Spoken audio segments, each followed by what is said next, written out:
The advice and opinions expressed by the hosts of Autism Live and her guests are meant solely as suggestion and should not be in any way construed as child-specific advice. The Center for Autism and Related Disorders advises working with a board-certified behavior analyst who has experience with autism before starting any intensive behavioral intervention. Any choices you make in determining your child's treatment are completely at your own discretion.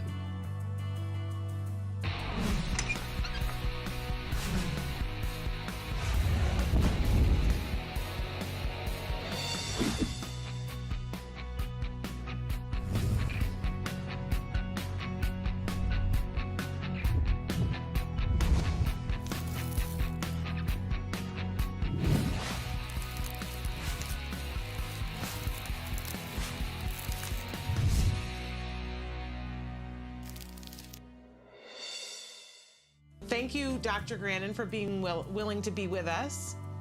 Okay. And we have a bunch of questions from parents. And just before we started, I was talking to you about the fact that parents are so interested in what you have to say about finding your child's strength and how some children are visual, some are more conceptual thinkers. And parents always want some help and guidance, Dr. Grandin, about how they can figure out where their child's strengths are so they can start to feed them. Do you have any advice for us? Well, yes, definitely. In my book, The Autistic Brain, I talk about the visual thinkers like me who think in photorealistic pictures. These kids oftentimes have a lot of problems when they hit algebra. Then you've got the more mathematical mind, the pattern thinker. These kids are often the little mathematicians, but they'll have trouble with reading. Then you also have the word thinkers. Now, a kid's ability usually shows up around 3rd or 4th grade. It can sometimes happen earlier, but 3rd or 4th grade is when it tends to show up. You're not going to see it usually in 3-year-olds. You know, visual thinkers often will start drawing and being really good at art.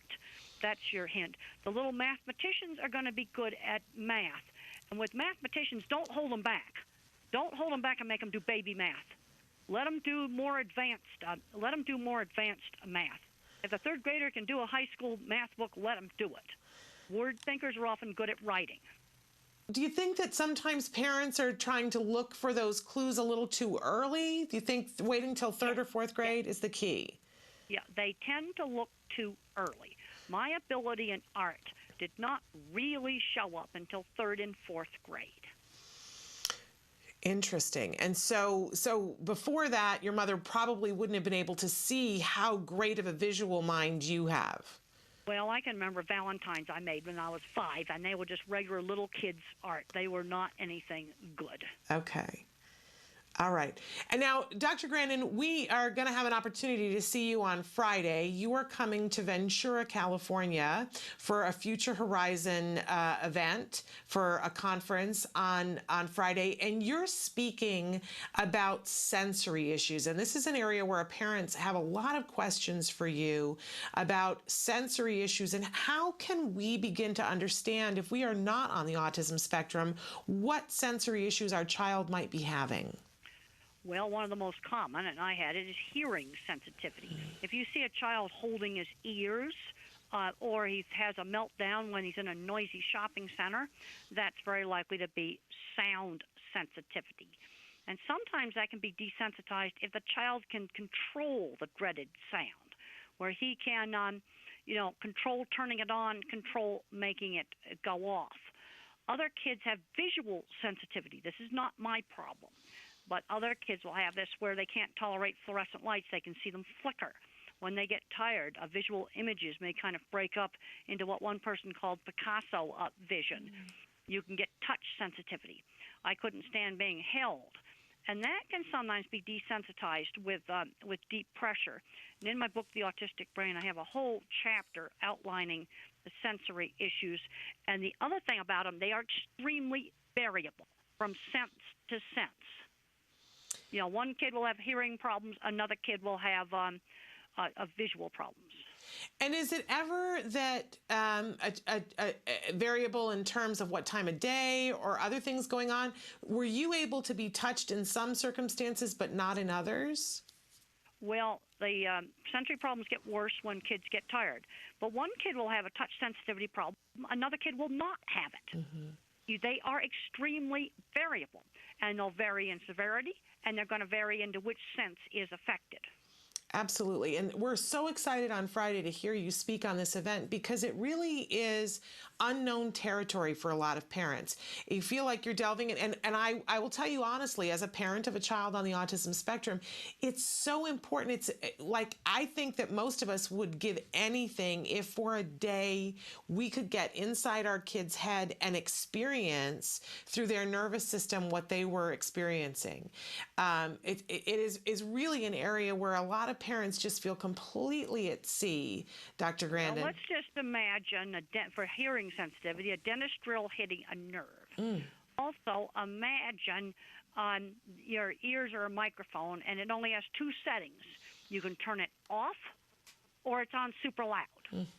It has no intermediate settings.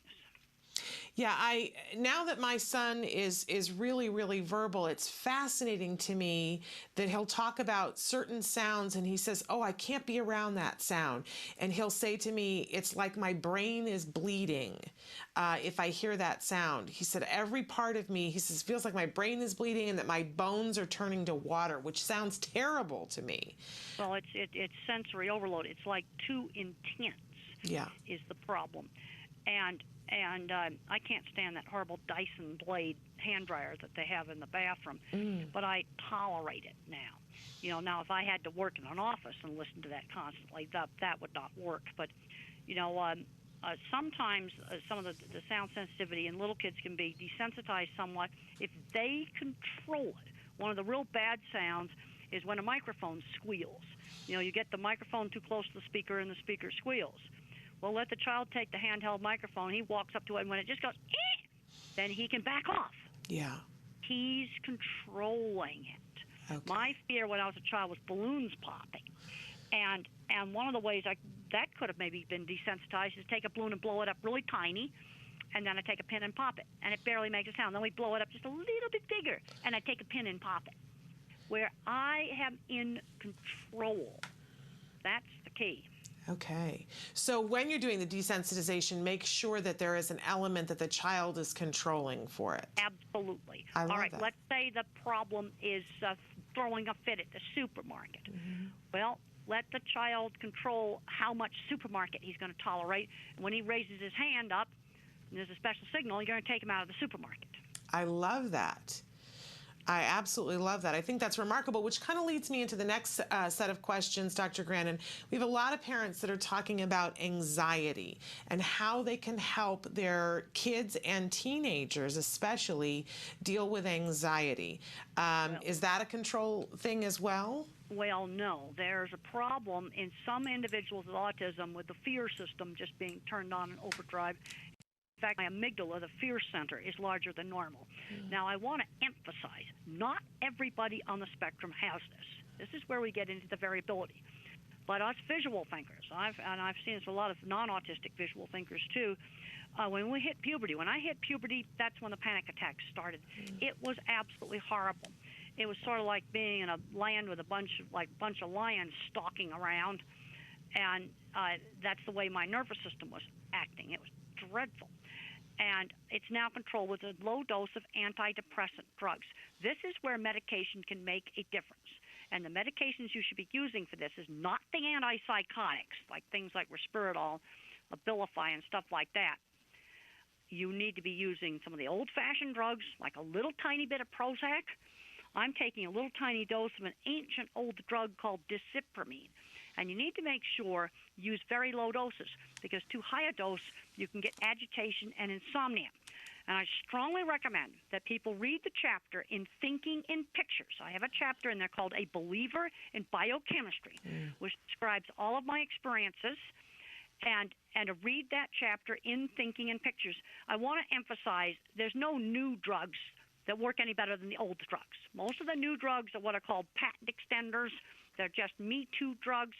The ancient old drugs that you can buy down at Walmart will work just fine, and those are the drugs that are discussed in the chapter in Thinking in Pictures, A Believer in Biochemistry. Okay, really remarkable. And you mentioned that if it's the wrong dose, that you can have insomnia, which then I imagine can exacerbate the problem, and that sometimes you will get people who can be aggressive. And the next set of questions that our parents wanted to know was about those kids that are aggressive. We had one parent in particular who said, "My son is 24 and can be very violent. What can I do?" What do you recommend for that? Kinds of violence. There's one type that's a hot and sweaty rage, and it's kind of diffuse, and they tend to be really hot and sweaty. And there's a new book out called Hope for the Violently Aggressive Child that you can get from Future Horizons. And that book talks about the use of the old-fashioned blood pressure medicines, things like beta blockers, alpha blockers, clonidine, propanolol, some of these old ancient blood pressure pills, which can work really well. That's for the more hot and sweaty rage. Then you can get a rage that's kind of an irritability type of rage, especially in nonverbal clients, where a very, very low dose of risperidol, and I mean a really low dose, and you can use the generic. You don't have to use the expensive things.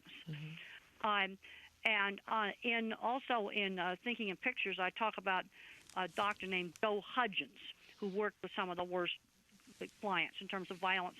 Another type of rage thing, it's actually a psychomotor seizure. And when this happens, it's like a switch out of the blue. It's like something flipped a light switch, and they just get set off with it. And it doesn't have any rhyme or reason to it. They could be listening to the music player, just relaxing under a tree, and then they just throw a big fit. And that's a psychomotor epilepsy. Okay, really good information.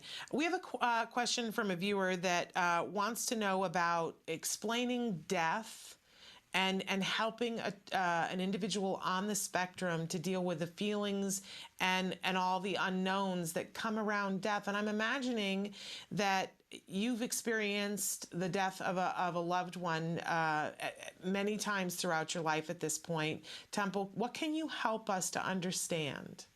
Well, you just have to understand that they're gone. I can remember as a young child, there was a teachable moment. This doesn't sound very nice, but it really made me understand why I should not run in front of a car. And there was a squashed squirrel on the pavement. He was very flat. And there was no way the veterinarian was going to put the squirrel back together again. And that's the reason why you don't run in front of cars, because I wouldn't want to be like that squirrel. And there's a point where, the person's gone. This is for some people, a religious faith is really helps them out. They're gone. Yeah. Do you feel like you've experienced the grief of loss in your life? Well, I've definitely had things where I've, grieved about. Yeah. They're gone. And I can remember when Ann died, I was, really upset about that.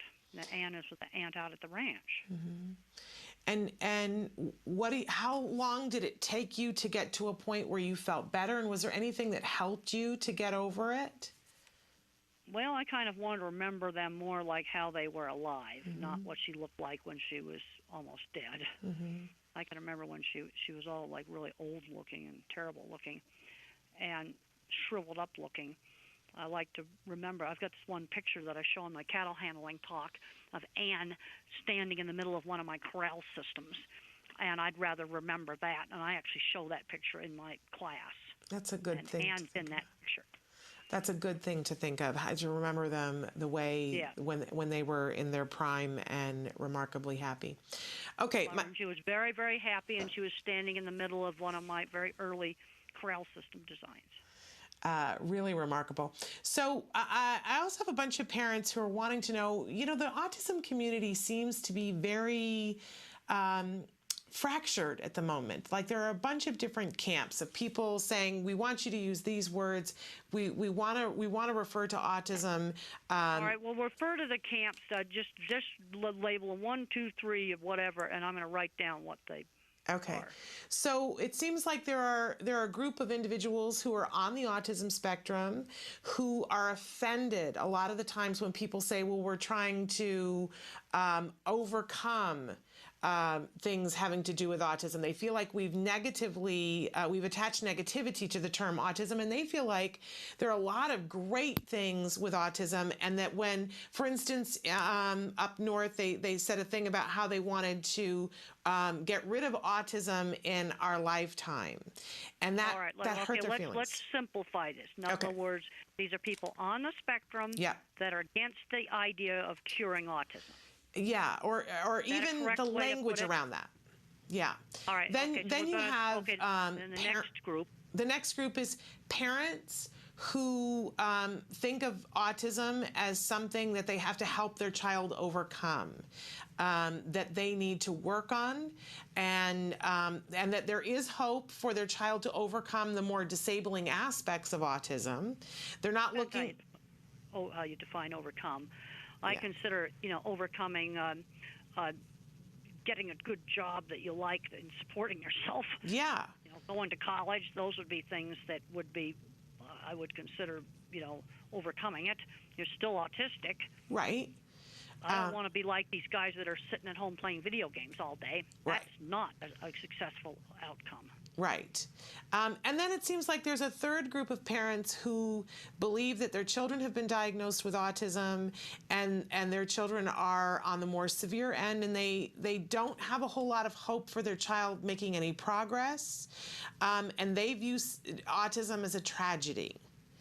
All right. Let's just address these one at a time. We've got three groups here. Now, I have said in many of my talks, let's talk about group one. These are the people on the spectrum. And I have said in many of my talks that if we were to eliminate all autism genetics, you better like your computer really well, because there's not going to be any more computer engineers to build you a new one. Because if you got rid of all the autism genetics, you'd be getting rid of an awful lot of creativity, because a little bit of the trait can give some advantages, like mathematical thinking, visual thinking, some of these sorts of things. Yes. Now when it comes to, so totally getting rid of autism genetics, I completely am against that. But on the other hand, I want people to be successful. So how do I define success? Getting out in the workforce and supporting yourself, preferably in a job you're going to like. I've gone out to Silicon Valley, and there's undiagnosed Asperger people out there. They're having a great time. Free food, pastel bikes to ride around on. And then there is another group that's gotten addicted to video games and has become a video game recluse sitting at home. That's not a successful outcome. Yeah. And I don't think they're happy. And some of these are going to need a little bit of medication to cut the anxiety. And one of the things that helped make me be successful was when I was a teenager, I was not allowed to become a recluse in my room. They let me work in the horse barn. They let me mess around and not study. But be a recluse in my room, that was where I was not allowed to do that. I had to be out doing things. And when I didn't want to go to Friday night movie night, they gave me a choice: projectionist or sit in the audience. All right, let's talk about group two, parents that want to help their child overcome. Okay, so this group of parents tends to be on the kids that are less severe. In other words, you do the early intervention, you've got the child talking. Yes, they'd like to have their child do well in school. Mm-hmm. Maybe have their child go to college. I'm seeing a lot of kids having a lot of trouble with the school system, because I'd estimate that maybe 20% of individuals on the spectrum that are fully verbal would be really good at one of the skilled trades, and there's a zillion jobs out there that are really fun jobs. Some of the best parts of my life was working in construction. I just loved it. And no, you're not going to make the autism go away, but you've got to teach social skills. I had social skills pounded into me. I mean, I had to be a little party host when I was young, and I'm seeing too many kids that don't know how to shake hands. They're too sheltered. I hate it at a meeting when the mom comes up and does all the talking for their child, and the child doesn't do any of the talking. The child's got to learn to do the talking. And I want people to be successful, because what happens is I'm seeing when I go to a meat packing plant or I go to some technical thing, I am seeing that same geeky kid that doesn't have the label, and he's doing good. Yeah. Now, where an autism label in somebody that's got a good job does good is in their relationships. And that's why I did my book, Different Not Less, 14 Old Aspies that made it in the workplace but had trouble with their relationships. And that can be really helpful. You're not going to make them normal, but it defines how you call overcome. Yeah. Somebody that sits in a room for 8 hours a day playing video games and is on a Social Security check, that's not a good outcome. Yeah. And that's I'm seeing too many kids going down that route. All right, now we get into this third group where you've got parents with extremely severe autism, and the child is not making progress. Mm-hmm. And they've got all kinds of problems with the kid. You're not able to do any normal activities. I can remember one time I did a talk at a big church down in Texas, and they had a respite night where the parents could bring in their really severely, the kind of kids that you cannot do normal activities with. You cannot go to a restaurant with them. You cannot go to shopping center. You cannot do a movie. You can't do church. You can't do just normal events. And they described this one poor family that put the air conditioning on in their car after they dropped the kid off and just lay there in the car for 4 hours playing the stereo. They were just completely strung out. You see, this is the problem we have with autism. It's such a big spectrum. You're going from Silicon Valley to a child that may have epilepsy, multiple medical problems on top of the autism that is extremely handicapped, and they cannot do any normal stuff at all. Yeah, and I wonder, Dr. Grandin, if part of the issue is that it's hard to explain that to our legislators. I think that a lot of people in office don't understand that autism is such a huge spectrum that you can be talking about the person who's in Silicon Valley making a good living and the person who is not able to go and eat at a restaurant. I think that's hard for our legislators to understand. I think it's hard, and I think the DSM-5, getting rid of Asperger's, was a mistake. Okay. Because from the standpoint of service, providing services, there's a big difference between the fully verbal kids and the ones that are very, very severe. They need a totally different kind of service. And the thing, from a service provider standpoint, having the category of significant speech delay and maybe never developing speech, as opposed to no speech delay, or at least there's no speech delay that anybody notices, from a service provider standpoint, actually makes a lot of sense. Do you like, though, that in the new DSM-5 that it has designations of that are about being severely affected, being more moderately affected? Does that part? That's good. Yeah, that makes sense. That makes sense. But then you've got to define those categories. I agree. Now, I would put in the severely affected that they remain, they don't get speech. Yeah. That would be severely affected. Now, when I was 3, I had no speech. But when I got into very good early intervention, I managed to get speech.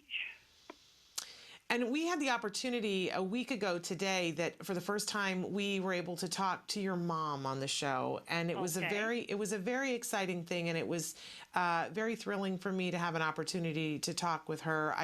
And she talked about some of that early speech that you got and how amazing those women were who taught you at a time when women didn't have a lot of career choices, how they were really pioneers. It was really exciting to hear her talk about that. And Miss Reynolds, my speech teacher, she basically did ABA. I mean, Miss Reynolds is the inventor of ABA. She was doing it in her basement on me, back in like 1949. I find that really remarkable, Temple. That gives me so much hope. We have to let you go because we promised that we wouldn't keep you very long, and we have to start our live show. But we are going to come and see you on Friday, and I'm thinking of bringing my 10-year-old son to meet you as well on Friday. We think that this is a remarkable event. Again, we want to talk about it's the Future Horizons conference that you're going to be speaking there. And if people want to register to go to that, it's in Ventura, California. That they can go to fhautism.com and they can register for that. And you do these conferences frequently around the country for Future Horizons. I do quite a few conferences. Yes, I do. And they can find out more information about that at Future Horizon, fhautism.com. You can see all the different places where you can go and see Dr. Grandin speak. We'll look forward to seeing you on Friday, Dr. Grandin. All right. Thank you so much.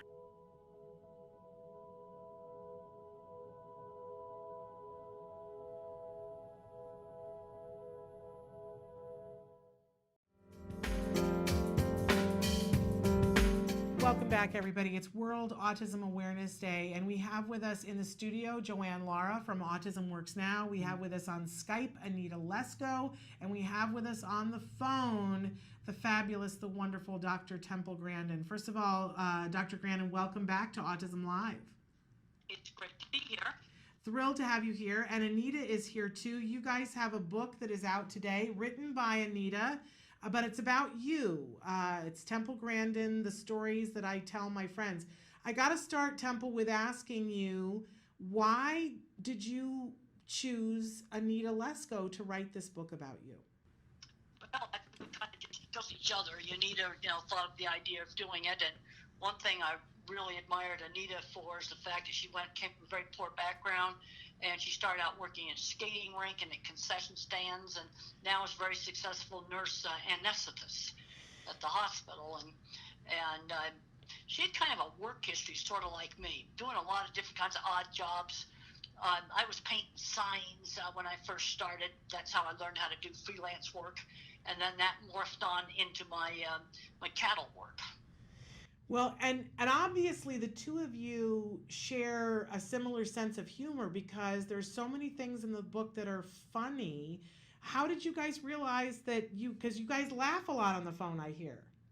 Well, we just, got to talking about different things, and maybe, we just liked a lot of the same stuff. And one thing that really interested me was how some of our stuff on our work history was so similar. Anita and I both cleaned horse stalls as a teenager. And she cleaned horse stalls in order to get riding lessons. And when I was cleaning horse stalls and running a horse barn, I was learning how to work, which was really important. Wow. And so, Anita, I want you to chime in here. This was a fabulous opportunity for you to get to spend time on the phone with Temple. I started asking you before, but I never really got to it. What's the one thing that you found out about Temple that you didn't know before? Well, there's so many things.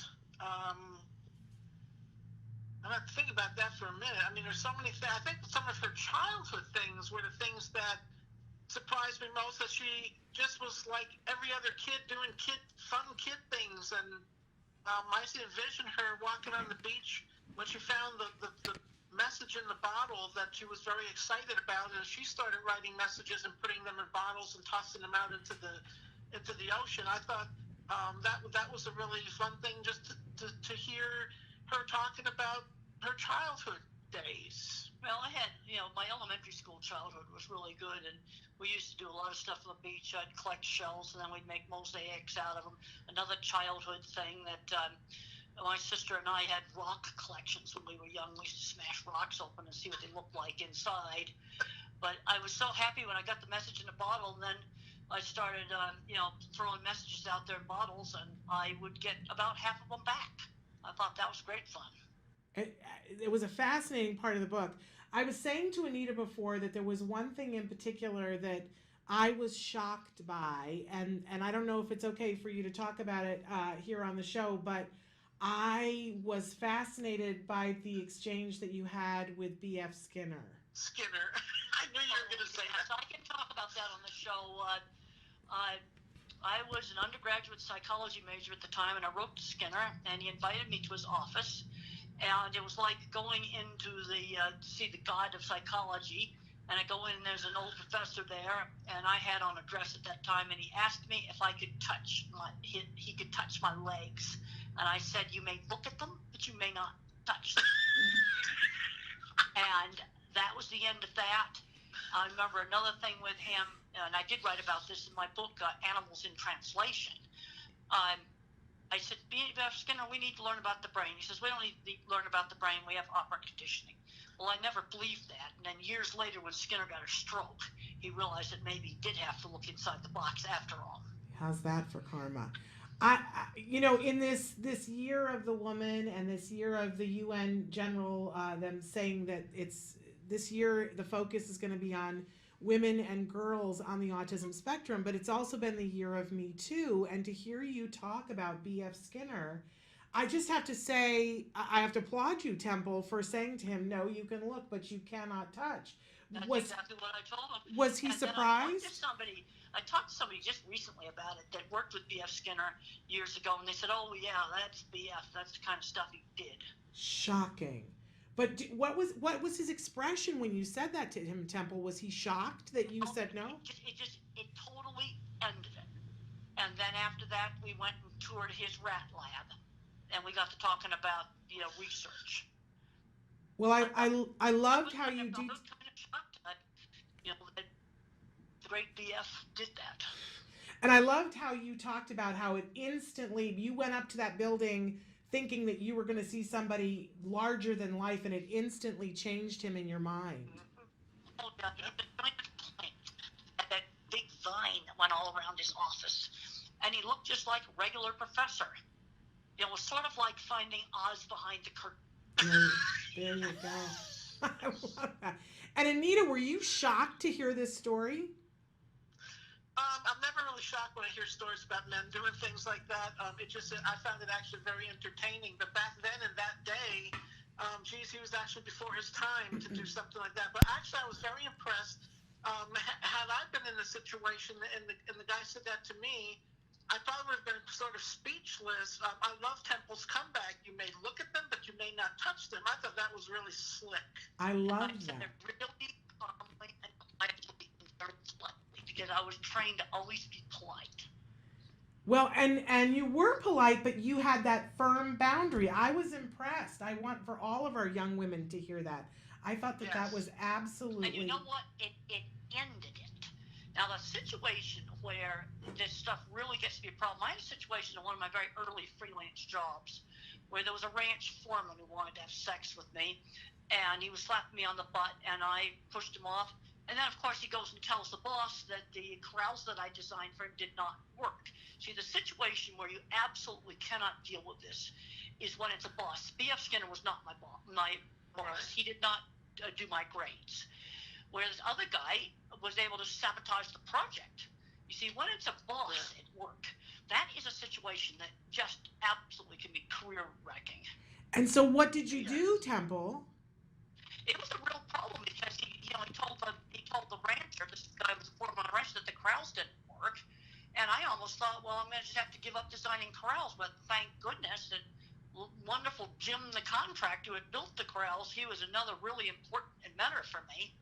He seeked me out to design corrals for him, and he, supported me and says, no, I want you to keep designing stuff for me, but that was a situation, you see, where it was a boss doing it to me on a job, and that was much more difficult to deal with than the B.F. Skinner thing. B.F. Skinner was not my boss. Absolutely. Now, Jim figures pretty largely in the book. He's somebody that you knew for a long time and that really you collaborated with a lot. Well, Jim had seen some of my drawings, and he actually seeked me out. He wanted to get started in designing corrals, and he really helped me get my business started. He was one of the really important mentors out in the industry. I mean, he was a man that really helped me a whole lot. He built my projects, but I also helped him.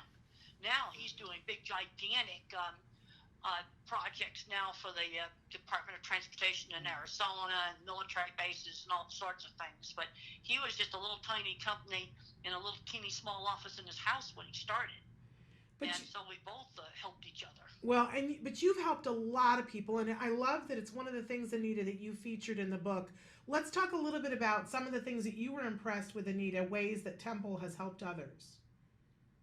Well, one of the things that I found out at Temple's birthday party was when I learned that Temple pays for her graduate students full entire tuition and enables them to get their PhD in the animal science under her, instruction and tutelage. And I was so shocked at that. There's so many people that I've known in my lifetime, or you read about, that are have the means to do that, and they would never do anything like that. I was just so, Temple wants to continue on this whole the animal handling and everything the way she teaches it, and wants it to continue on, and that's what's it's so spectacular. When that was very shocking, very thrilling thing for me to hear that when I learned that. Yeah, Temple, was this a secret? Because I don't think anybody knew this. No, it's not secret. I'm just not the kind of person to flaunt stuff. Because you're so spectacular. But you've helped other people along the way. I've put a lot of students through graduate school. Amazing. And when I was saying earlier that my favorite part of the book was hearing about your friend Mark, and obviously you did a lot of things to help him along his way. Well, let me tell you, when I got involved with Mark, Mark was a farrier, a horseshoer. He came to me in the early 90s, and he had a theory about the temperament of horses and the hair whorls that are in the middle of horses' heads. And he had observed during horseshoeing that a horse that had high hair whorls, way up high on the forehead, maybe a set of double hair whorls, a lot more flighty. And he had gone to several universities, and they had just turned him down. They thought that was crazy. He came to me, and I said, well, let's work on this, but instead of horses, let's do cattle. They have exactly the same kind of hair whorls. So we did a study. We went out to a feed yard and looked at 1,500 head of cattle, and we ranked them on how much they got agitated in the squeeze chute. And the animals that tended to get agitated when they're held in the squeeze chute had higher hair whorls. And also at that same time, we were doing some of the early first work on cattle temperament. Now, I had a student named Bridget Bloisenet, and Bridget did a study where we found that cattle that are really wild and get agitated when you handle them had lower weight gains. And 20 years ago, that was real radical stuff. Now, everybody's temperament testing cattle. It's not industry practice, but in 1996 and 97, paper was published. That was the real pioneering stuff. Well, and I found it fascinating that you go on to talk about this study in the book. Anita had included it in the book because it's fascinating. And that one of the things that you both discovered was that if you treated those cattle and those horses slightly differently, that they were better performers. That's right. See, what you have to do with a horse that's really flighty is you got to make sure you don't traumatize them. You take a horse like an Arab that's very sensitive. If you beat it up, that animal almost, I think, gets a PTSD and it doesn't get over it. You can take an animal that's got a calmer temperament, force it to do something, get away with it. But you take that animal that's a really sensitive, high fear temperament, and you treat it right. Some of those are some of the most intelligent horses. Yes. Well, and of course, that seemed very familiar to me with the autism community, that maybe a different way of learning, a different approach, but sometimes the intelligence is so much higher. Don't you both agree? I've talked about autism, what we said it. Autism in the mild forms is just part of normal human variation. A brain can be more thinking, or a brain can be more social, emotional, and there's a certain range that's just going to be, normal variation.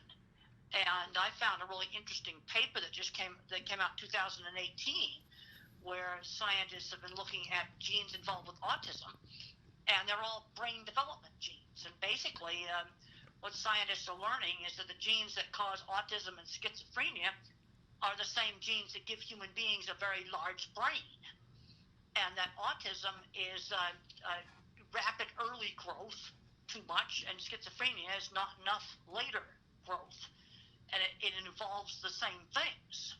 In fact, I recently did some real fancy genomics testing, and I found out exactly why I have a genetic defect, why I have small teeth, I've got thin nails that break off, my skin's a mess. But it actually told me very, very little about the autism genes. There's a whole list of them, and each one contributes a little bit, and that's exactly how brain development genes would work. It's all so fascinating. I want to encourage people, they need to get this book. I just think it's a lovely book. Obviously you've read the book now, right, Temple? Oh, absolutely. I got a lot of my NASA pictures in there. I did a fabulous trip to NASA. I got to see a SpaceX launch. I got to sit in the launch director's chair where they did the moon shot. It was a total NASA geek out. Got lots of pictures of me at NASA in the book, in stories I tell my friends. That was so much fun. The thing I learned when I went to NASA, and I've been to NASA also in Houston. And I was with you on that trip. Lab, the right stuff rolled the rockets, but the geeks and the nerds and the misfits and the people with mild autism and dyslexia and every other label, they built the stuff. That's right. That's right. And I wished I thought of it because I have a bunch more pictures of you when we went to Houston together to NASA Temple that I wished I'd given them to Anita because I've got a bunch of pictures, but I'll share those with you, Temple. Well, we got some really good pictures that They we are, they're took at wonderful. Cape Kennedy, and took a lot of, going to a real launch is so exciting compared to watching it on TV. We got to get kids out doing real things. I agree. Yes. Now you're breaking up just a little bit, Temple, and Okay, I wanted. Matt, I've got another book coming out called Calling All Minds. It's about famous inventors and all the things that I made when I was a child, and I'd spent hours and hours tinkering and making things. I love that. I want to take just a second here because we've had a bunch of people writing in questions. Somebody wrote in and said 2 questions for Temple about how to learn to work and get a job and how to learn to drive a car. All right, I definitely want to talk about how to learn work and how to drive. I can answer those really easily. You want me to just do that right now? Yes, please. Okay, driving. It's going to take longer. In order to deal with the problem of the multitasking, the person with autism has to learn the operation of the car before we do any traffic. Driver's ed throws them in way too quickly.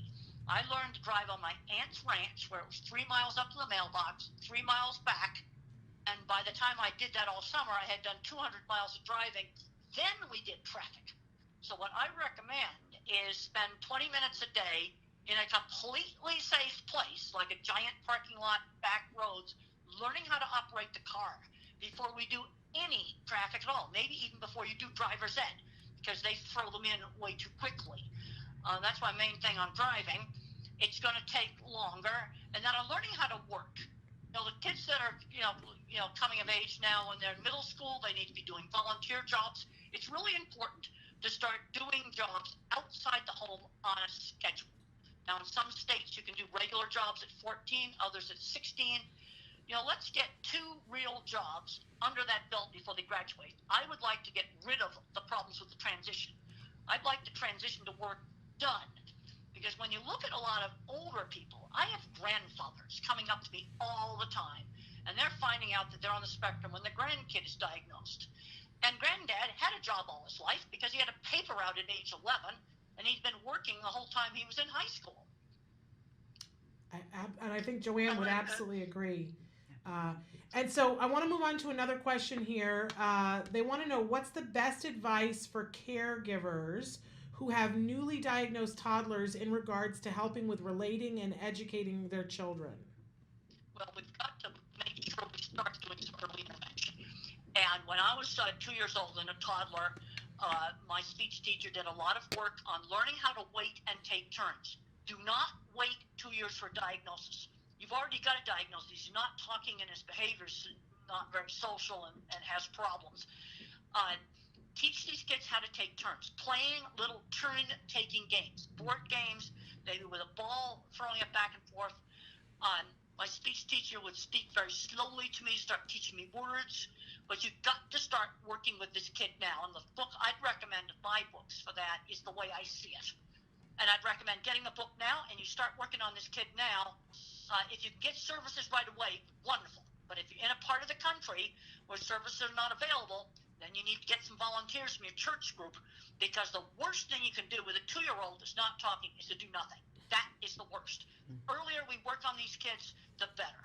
Wonderful. Another person says, Dr. Grandin, any advice for communication and socialization for my 20-year-old autistic son who is verbal but only expresses his needs and wants? And they said, thank you.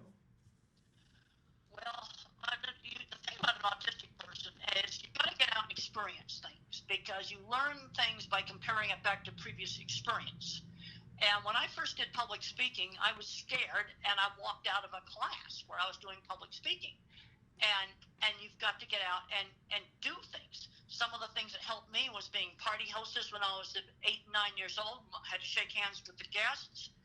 They've got to get them out doing things. And I had friends who shared interests. For me and for you, Anita, it was horses was one of the big things. Also, I had model rockets as one of my shared interests, and electronics lab. Doing friends who shared interests. Because when I was in high school and I was bullied and teased, those were the places that were refuges away from bullying and teasing. And give the kids some choices. Okay, you could do karate, or you could do robotics, or you could do robotics, or you could do band. Give them some choices. But you basically just got to get them out doing things. I love that. And it kind of feeds into this next question. Ari says, I have Asperger's and I love wolves and wildlife biology. Is this unhealthy? I think that it's okay. I have a healthy lifestyle and I go outside a lot, but people tell me it's not good. No, wildlife biology? You can have a career in wildlife biology. There's a lot of people that work in wildlife biology. Might be something you might want to major in college. And what I want to emphasize in college today, do internships. They lead to jobs. So if you go into a wildlife biology department, we have one right here on the CSU campus. You need to be doing an internship every summer in wildlife biology. No, wildlife biology is a career choice that's totally doable. I agree. Andrew. And Shannon, I just want to point out everything that you're talking about, the driving, the internship, everything, and jobs. This is all addressed in this book. Also, the stories I tell my friends in Temple's Big Message. And there's a chapter in there we talk about the driving and how Temple learned how to drive. So yes, all these things that we're touching on right now are also covered in this book. I thank you for pointing that out, and I appreciate that. There's one more question. Andrew wants to know, hi, Dr. Grandin. This is Andrew. I've got a question for you. I'm on the spectrum. Do you think having sensory issues counts as outbursts?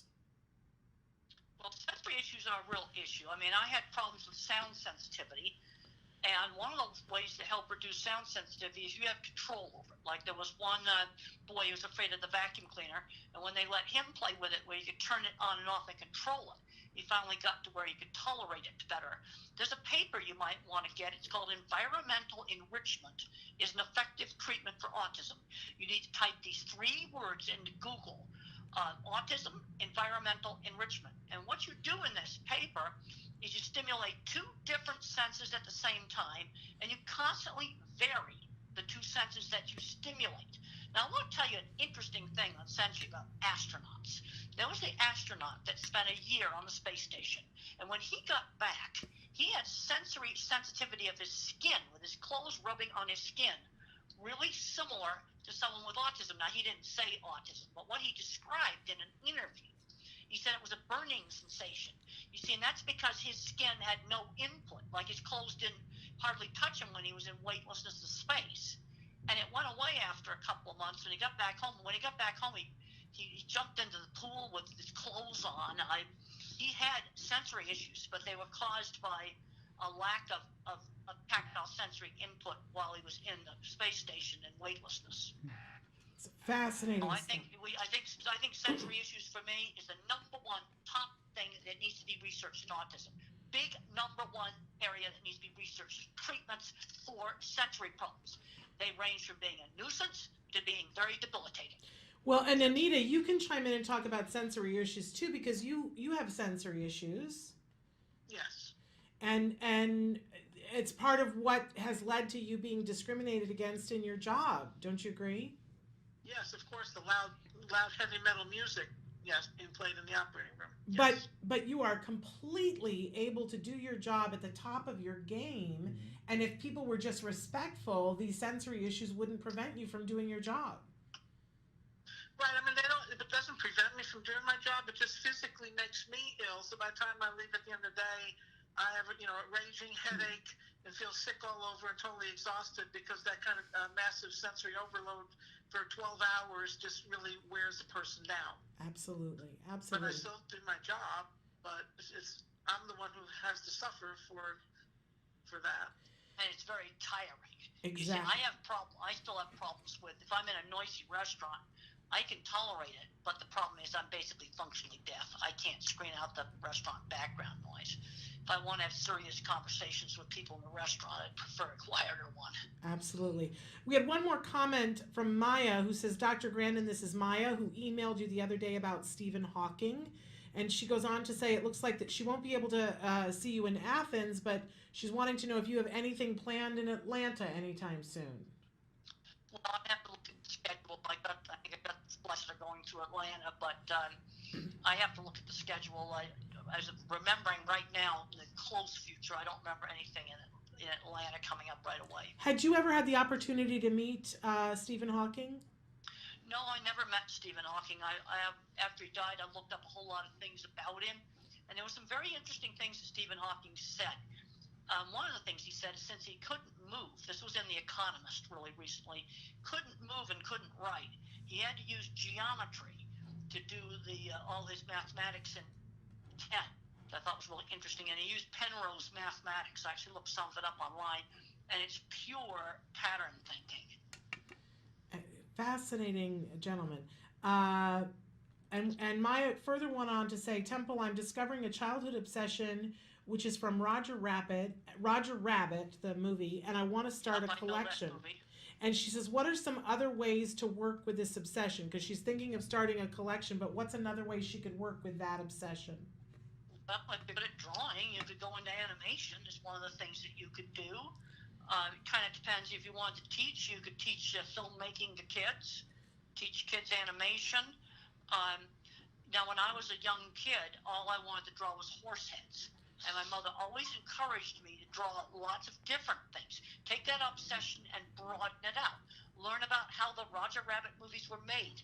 That was one of the very first movies where you had animation and live people action together in the same scene. That was something that was very new thing when that movie came out. Yeah, it was fascinating. I know that we need to let you go. We've reached the time that because you've got a lot of things going on at school today. And but I want to thank you, Temple, for all that you do. I want to thank you for taking the time today and for all those hours with Anita. We're going to keep Anita with us as we move to the next segment. But I want to encourage people to get the book. The book is fabulous. It's Dr. Temple Grandin, the stories. You know, I can stay a few more minutes. Oh, okay. Unless you want to just go on to the next segment. Well, I need to leave at 1/4 to the hour to get to my class. Well, we'll keep you as long as we can keep you, Temple. I can stay on a little bit longer, but I need to leave to the global. at 1/4 to 1 my time to walk over to the 1 o'clock Okay. class. Joanne has something that she wants to pose. I thought it would Okay. be interesting, Temple, to speak to the mission for the UN today for autism awareness is women and children. And as we know globally, that doesn't look the same as it looks here. Women are discriminated against educationally, employment-wise, and also there's more violence with women with autism globally. And you travel globally as well. Would you like to speak to that? Well, I believe that's somebody else to speak about. I'm not doing any global traveling right now. Okay. Well, I've got some cattle stuff I'm working on. But obviously, these are important issues. No, they're important issues, and they're absolutely important issues. But the problem is, I can only work on so many issues. Absolutely, And absolutely. the other thing is, I am a professor of animal science at Colorado State in the animal science department, and I think it's also important that I still continue to do my actual real career. Yes. Autism is a very important part of my life, but it's not my only life. And I had another big thing I thought about when I went to Cape Kennedy. I had a chance to visit the Mars launch platform. And there were some people working on that had Tourette's. And as I walked under the American flag saying, where it said the future starts here, I thought, what would you rather be, Mr. Tourette's or Mr. Mars launch platform? I think I'd rather be Mr. Launchpad. And autism is an extremely important part of who I am. But my career is one of my main identities. And in reading some materials about Stephen Hawking last night, he talked about the importance of career. Now, he was also very active as an activist, especially later in his life. Absolutely. But career was what gave Stephen Hawking's life meaning. Yeah, we're losing you a little bit, but I noticed that one of the things that you talked about in the book that you feel really good about is that when you started out in your career, you were one woman with all those other men, but that you have actually helped other women have a career in the same field. Can you talk a little bit about that? Well, somebody has to be the pioneer, and being a woman was a much bigger issue for me than the autism was, the being a woman. And one of the things is I was rather kind of forceful, and I would sort of push my way into things. There's a scene in the HBO movie where I walk up to the editor of the Farmer Ranchman magazine and I get his card. That scene actually happened. Yeah. And I recognized that if I could start writing articles for the Farm magazine, that would open up a lot of doors. I had to have the guts to walk up and get that card. And the movie showed it really well. And I think that's one of the things that you and Anita have in common is that both of you are, it seems to me, neither one of you will take no for an answer. Anita, do you want to speak to? Anita, you were going to drive that Zamboni no matter what. And you ended up getting to run the searchlights and drive the Zamboni. That's right. I can relate to that. Yes, exactly. And these are just some of the things, you guys, that they talk about in the book. I love picturing you driving a Zamboni, Anita, and I agree with Dr. Grandin. There's no way that that was not going to happen. But you both have had to push and push and push, and hear the word no, and then find another way in. Well, one of the things that motivated me to, I've written one column for the Farmer Ranchman, basically on my master's thesis that I did on squeeze chutes. And then after I got kicked out of the Scottsdale feed yard, and they actually did put bull testicles on my vehicle, I then went back to the Farmer Ranchman and suggested that I write a column. So that was my revenge for getting thrown out of Scottsdale feed yard, was to write for the magazine and get a press pass. And I recognized the value of that press pass because it got me into meetings with very expensive registration fees for free. And where do you think the both of you learned this kind of tenacity? Did you get it from the other women in your lives? Well, my mother was a bit of a rebel, and she had a lot of tenacity. My grandfather was the co-inventor of the autopilot for airplanes. We used to talk about science all the time, and the other thing that helped me was being that party hostess when I was really little. I learned how to walk up to strange people and just shake hands with them and talk to them. I love it. Anita, where do you think you got your tenacity? It's just something that kind of evolved along the way. Being that I came from a poor family, and everything that I wanted to do, I had to really just work really hard and fight for it. And just, I wasn't about to take no for an answer for anything, and just would forge ahead. And if I couldn't get in one way, I just figure out another way. Just like Temple with that, find your way in the back door. That's how it had to work for me. And that's the only way. If you want to really do something, you just have to keep on going. Yeah. And one of the dreams you see, my revenge for getting kicked out of Scottsdale feed yard was to become a columnist. And then I remember when I went to cover my first Arizona cattle feeders meeting, they wanted to throw me out. And then I proved to them that when I covered the Arizona cattle feeders meeting, I did it accurately. And I didn't misquote anybody. And I got a reputation as a very good reporter who always quoted everybody accurately. And then people began to respect that. Then the other thing I did to sell jobs is I pull my drawings out and show them to people. And they look at my drawings and go, oh, you may be weird, you drew that? I'd show them pictures of jobs I had designed. Again, selling my work rather than selling myself. I'd go in to interview a client, I just laid the drawings out on the table. Well, and you talk in the book about how the difference between a man and a woman going for a job, and that a man can be at 60%. What percent does a woman have to be at to do the same job? Some of it came out of Carol Sandburg's lead in. A lot of women are too chicken to take a job unless they're at the 90%. Most guys will take a job at the 60%. When I took that dip vat job, I was at the 60% level, and I said, give me 3 weeks. Because this is pre-internet, so I had to get drawings on how to do these concrete reinforcement stuff. And I got on the phone the next day, and I got the drawings. I went all over Arizona looking at different dip vats. But I've also seen a guy, when working professionally, who was at the 20% level, and he had such a big ego that he didn't bother to learn, and he wrecked a meatpacking plant. Wrecked it. It had to close. I was actually on that project. I was just horrified. And he got to keep his job, is that correct? Well, he actually ended up eventually switching to another very good job after he basically didn't put enough wastewater treatment into a meatpacking plant, and they were told by all the other engineers that he didn't have enough wastewater treatment. He went ahead with it anyway, and the city shut him down. Yeah, and if a woman had done that, I think the outcome might have been different. It would have been the end of a woman's career. Yes. if a woman had done that. I mean, this. I watched another plant. I was on another project where a guy wrecked a refrigeration system because he didn't listen to anybody. Wow. Well, And this was just, I call them the plant wreckers. It's just pure ego. Now, I was at the 60% level, but I scrambled and very quickly got myself up to the 90% level. I went to every dip vat in Arizona, and I got the drawings that show how to do the concrete reinforcement because I knew somebody in Washington, D.C. to call that worked for the USDA, and he sent me a book that had the drawings. And I got a hold of other places to get other information. That's why I said give me 3 weeks, because I knew I had to get information together to do that project. Well, it's always fascinating to hear the tales that you tell, which is one of the reasons why people should get this book, because you're going to hear things that you've never heard anyplace else.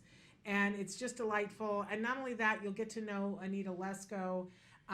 So we want to encourage people. You can get it on Amazon. You can get it in all the major booksellers, and you can get it at Future Horizons. They have a great website where you can get all of Temple's books there. We want to thank Future Horizons for all that they do. Temple, I know you got to get over to your class, and we got to get on to our next segment, but it is always a pleasure to have you with us.